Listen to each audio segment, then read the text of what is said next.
আমি সবাই অংশগ্রহণ করেছিলাম। কাজে আমাদেরও সুবর্ণ সময় এই বারকে দলদাস থেকে নিবৃত্ত করা, যারা কোনোদিন বারে আসে না, প্র্যাকটিস করে না, শুধু ভোটের সময় হয় দলীয় আনুগত্য কিংবা বৈষয়িক বিষয় নিয়ে আপনাকে আমাকে আউট নাম্বার করে দেয়। আমরা অপ্রাসঙ্গিক হয়ে গেছি গত 5-6 বছরের ভোটে।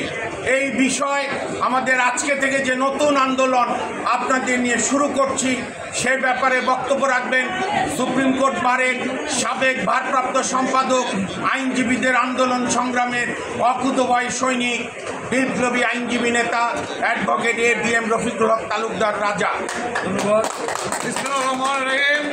প্রথমে আপনাদের কাছে আমি ক্ষমা চাই আপনাদেরকে এই 2 মিনিট বিরক্ত করার জন্য।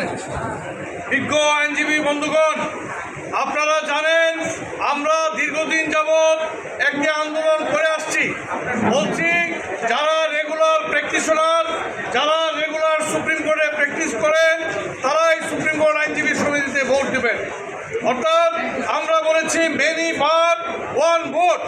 তাই আমরা যা বলতে চাই যে দেশনেত্রী বেগম খালেদা জিয়া 2003 সনে যে আইন পাস করেছিলেন যে একজন আইনজীবী 10টা বারের মেম্বার হতে কোনো বাধা নাই, ভোট দিবেন একটা বারে। আমরা সেই 2003-এর যে আইন, সেইটাকে আমরা পুনর্বহাল চাই। যে আইন সেই শেখ হাসিনা যে আইনকে বাতিল করেছিল এবং বারকে একটা বিশৃঙ্খলার মধ্যে ফেলে গিয়েছে। তাই আমরা বলতে চাই, যারা রেগুলার প্র্যাকটিশনার, যারা আমরা সুপ্রিম কোর্টে সবসময় থাকি, তারা আমরা সুপ্রিম কোর্ট বার অ্যাসোসিয়েশনে আমরা ভোট দেব।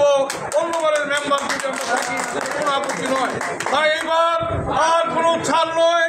আমরা ইনশাল্লাহ আমাদের যে দাবি 2003 সনের আইনটাই পুনঃপ্রতিষ্ঠা পুনর্বহাল করতে সকলের সহযোগিতা চাই আমরা। বন্ধুগণ, আইনজীবীদের একমাত্র স্লোগান মেনি বার ওয়ান ভোট।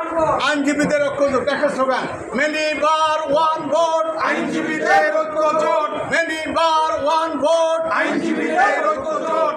এই লক্ষ্য নিয়ে আমরা ঐক্যবদ্ধভাবে আগামী নির্বাচন, বারের নির্বাচন স্বাধীনবার প্রতিষ্ঠার জন্য আমরা আগামী দিনে আমরা প্রস্তুতি গ্রহণ করব। আমরা সবাই ঐক্যবদ্ধ। এখন লিফলেট মিলি কথা বলতে বলতে হ্যাঁ লিটন, এটাই এবার নাম হ্যাঁ সংস্কারের এটাই সময়। বসতে কোনো সবাই লিখতে দেন,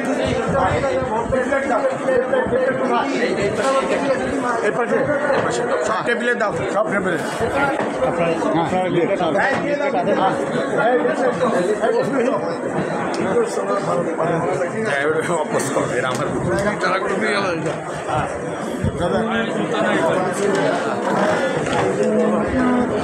মেনি বার ওয়ান ভোট, স্বাধীনবার প্রতিষ্ঠা করে দাদা ভাই।